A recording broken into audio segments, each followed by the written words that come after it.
Bonjour, nous sommes heureux de vous proposer un nouveau moment à part avec ce temps méditatif réalisé en perspective du 3e dimanche de l'Avent, centré sur le précurseur du Seigneur. Peut-être d'ailleurs faudrait-il dire centré sur les précurseurs du Seigneur. Oui, avant Jean-Baptiste, il y a eu notamment un Ésaïe qui déjà avait été confronté au désert, lieu où faire advenir une parole structurante, et à l'impatience de voir se réaliser la promesse. « Ah, si tu déchirais les cieux !» s'écrie le prophète, suivi par le Baptiste qui questionne « Es-tu celui qui doit venir, ou devons-nous en attendre un autre ?» Et puis, il y a nous, avec nos questionnements, nos impatiences et peut-être nos doutes, auxquels fait écho la version française du choral qui nous accompagnera à travers ce temps. Comment te reconnaître ? Comment te recevoir ?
Quelqu'un crie « Dans le désert, frayez le chemin du Seigneur.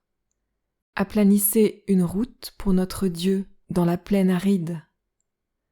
Que toute vallée soit élevée, que toute montagne et toute colline soient abaissées. Alors la gloire du Seigneur se dévoilera, et tous la verront ensemble. »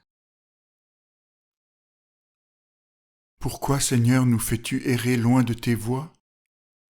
Reviens à cause de nous, tes serviteurs, pour les tribus qui constituent ton patrimoine. Si seulement tu déchirais le ciel, si tu descendais. Dans sa prison, Jean avait entendu parler des œuvres du Christ. Il envoya ses disciples lui demander « Es-tu celui qui doit venir, ou devons-nous en attendre un autre ?» Jésus leur répondit « Allez dire à Jean ce que vous entendez et voyez. Les aveugles retrouvent la vue, les infirmes marchent, les lépreux sont guéris, les sourds entendent, les morts se réveillent, et la bonne nouvelle est annoncée aux pauvres. »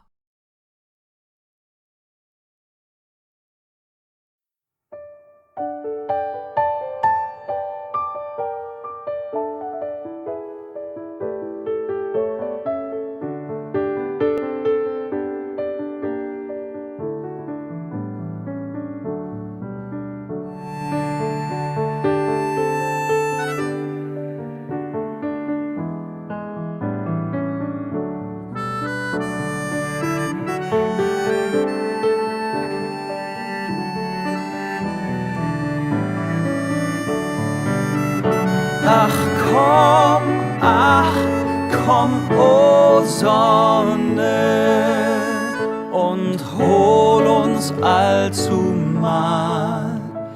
zum ewigen Licht und Wonne in deinen Freudensaal.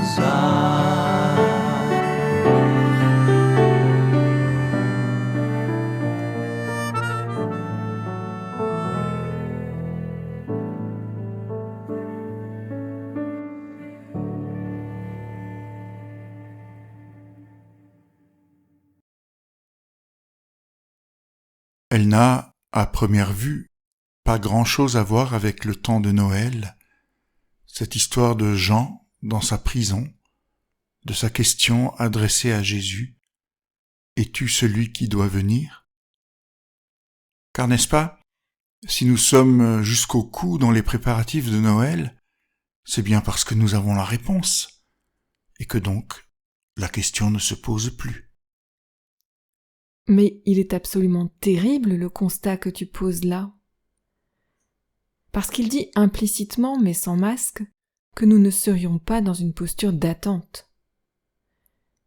Or, il faut se demander, la réponse de Jésus, qui n'en est pas une, n'a-t-elle pas précisément pour fonction de laisser la question posée et vivante, avec juste ce qu'il faut d'indices pour qu'elle ne soit plus angoissante d'une part, et pour que qui veut puisse se la poser en restant dans une dynamique au lieu d'attendre une réponse toute faite.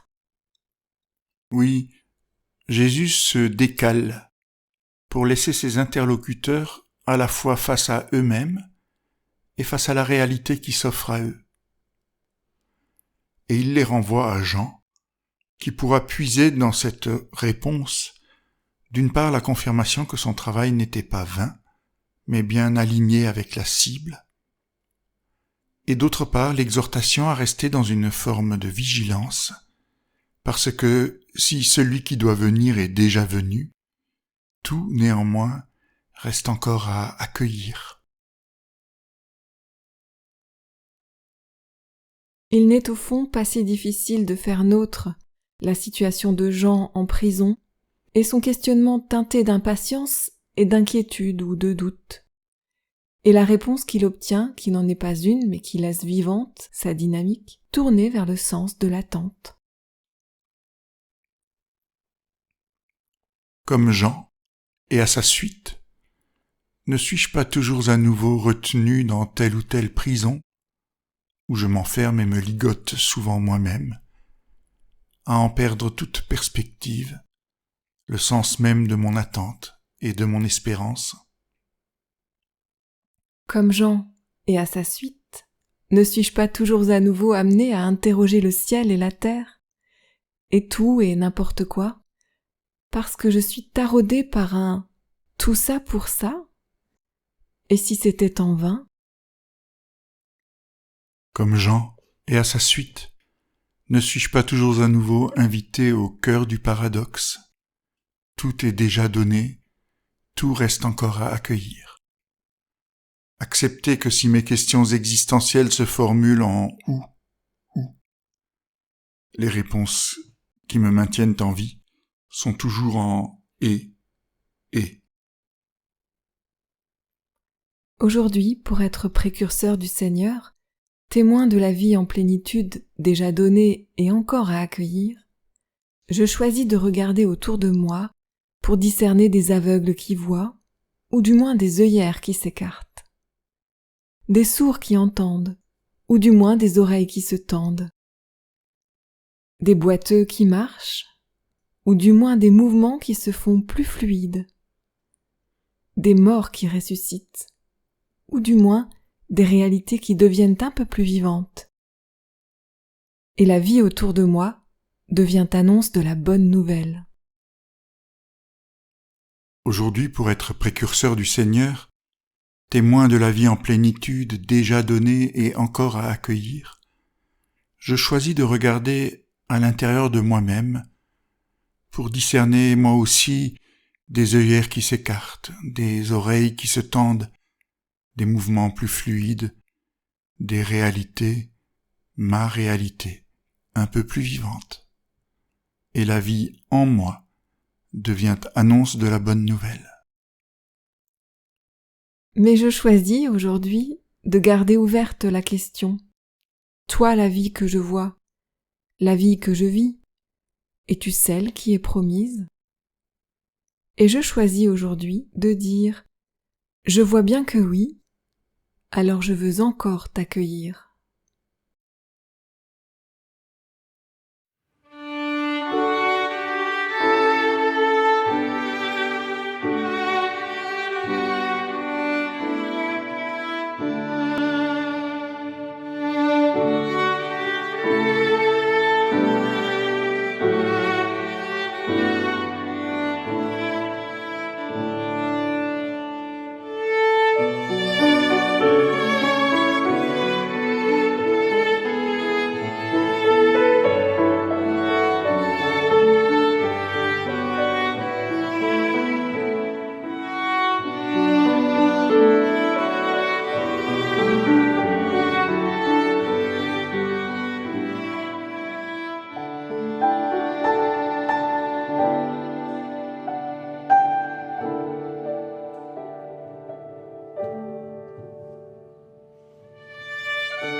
Toi que nous attendons, en espérant que tu viennes, visiter nos prisons, libérer nos mains, éclairer nos visages d'un bonheur sans déclin.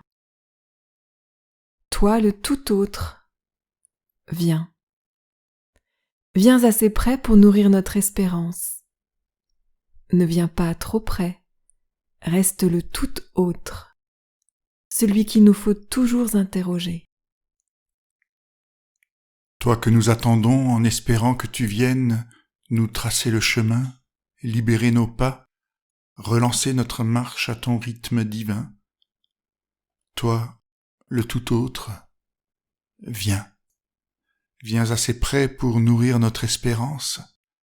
Ne viens pas trop près, reste le tout autre, celui qu'il nous faut toujours interroger.